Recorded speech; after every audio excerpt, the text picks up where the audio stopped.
Gonna go out and have a look at the chickens in a minute, but I thought you might like to see Jazz first, who was just having a clean, weren't you? Hmm? Were you having a clean?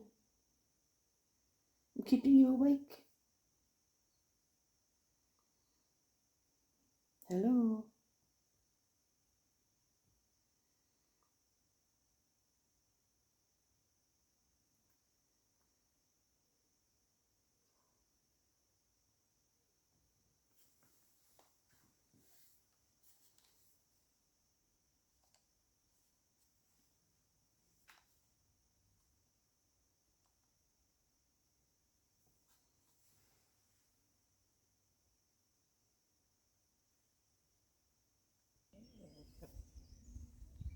It's a bit bright out here, isn't it? You think I've got food? Is that why you came over? Hmm?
This is sunbathing sheep. Is that nice? Nice and warm?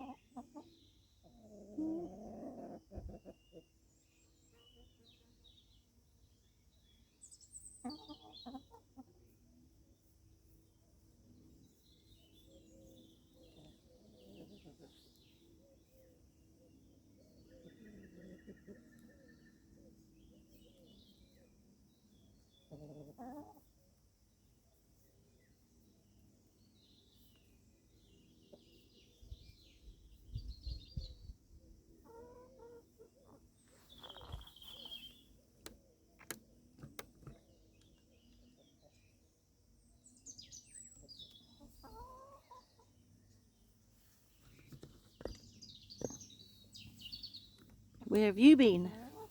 You've been laying an egg? Have you? This is Raggedy Tail.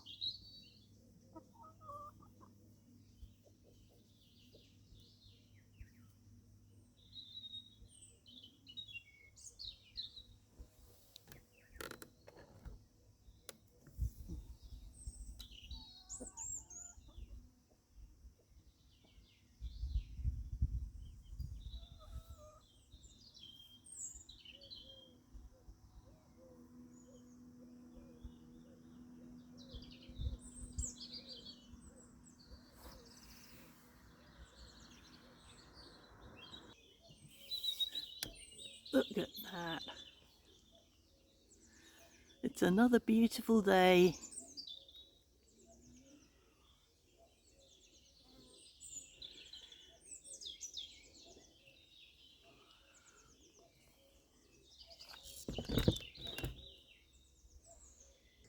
It's a job to have you know where to put you where I'm not dazzled.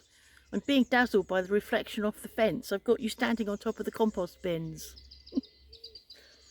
It's May Day or Labour Day or Jour de Travail here and there, Thursday, so it's like a Sunday. It's quite early actually. I think it's probably about 9:45.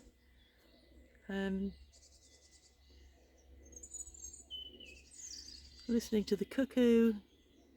Earlier we could hear a woodpecker. Lots of bird activity still at the moment. It was very hot yesterday and I wasn't suitably dressed. So I've suitably dressed this morning. I've got my shorter leggings on so that I don't feel so overheated. And Mark has suggested that he might get the table out that we have over in the corner at the front under the walnut tree and an umbrella, and if he does that then I'll sit out and read this afternoon. But it's just too hot to sit out at the moment. But I feel I need to get out. I did a lot of farming yesterday. I did a lot yesterday, and I've sort of felt, I found myself justifying to Mark what I was doing, but I was in and out with the camera, with him mowing, moving, changing positions, making the dinner, sorting out the banking with the new bank account, in between my farm.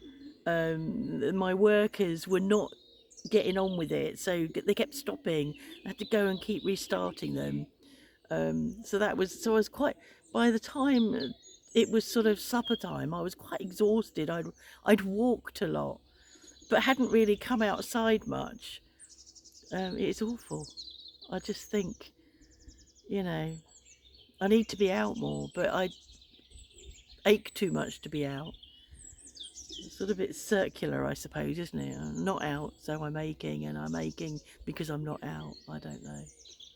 I'm just looking up ahead of me at the green against the blue. I'm just going to see if I can show you. It's just stunning.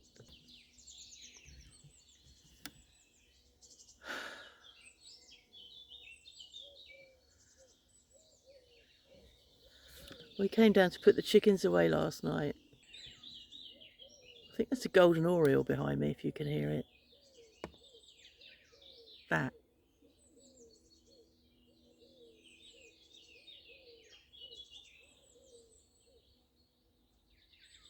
a golden oriole.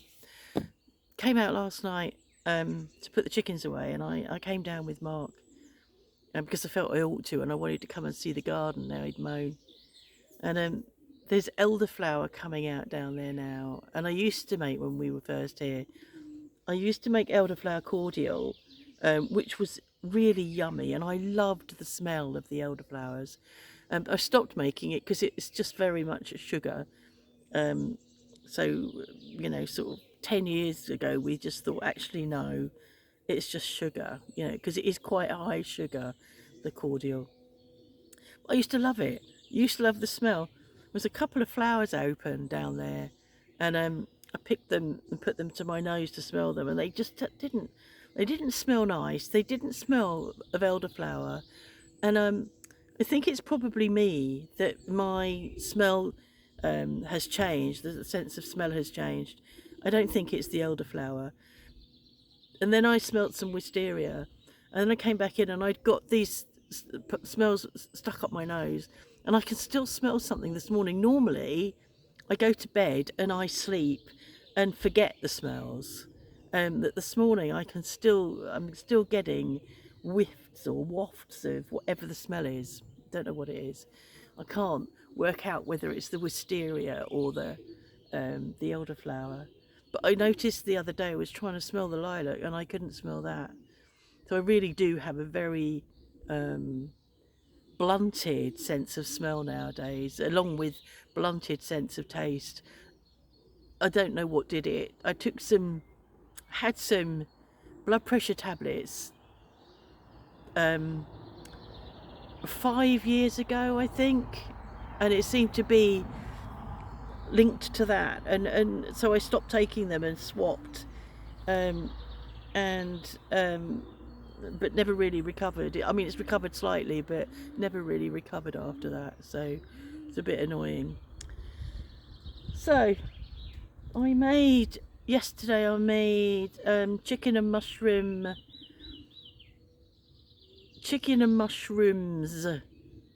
in some gravy with some chicken stock that I'd made, which we had with some mashed potato that had been left over from the day before. It was really nice.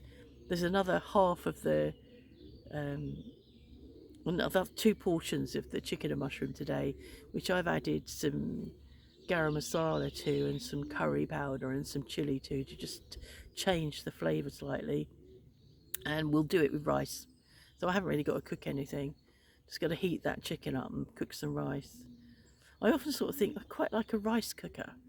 I'm not really sure what that would give me that I don't already have in terms of how I cook rice. I don't see the point of a rice cooker.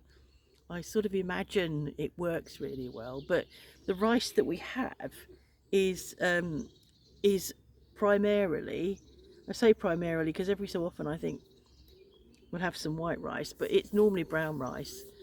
Um, so yeah, I'm not really sure how a rice cooker will help. But it just sounds like a nice thing to have. I'm not sure. Okay, I'm gonna go back in and carry on farming. Just yesterday evening, I was watching Sandy Brock, the sheep farmer in Australia and Canada, and she's at the end of spring lambing now, so that's all done. The lambing itself. I mean, she's still got lambs that need help and sheep that need help, but she was out in the fields with her husband, who, they grow a lot of their own food and grow food for sale, and so she was out in the field. So she was talking from her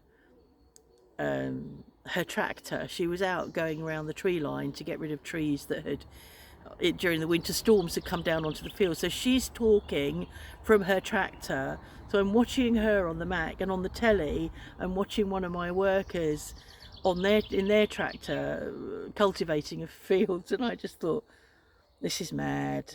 It's mad, isn't it? But it entertains me. It makes me happy, and that's what's important. So right, okay, I'm going back in. Thanks for your indulgence, and I'll see you another time.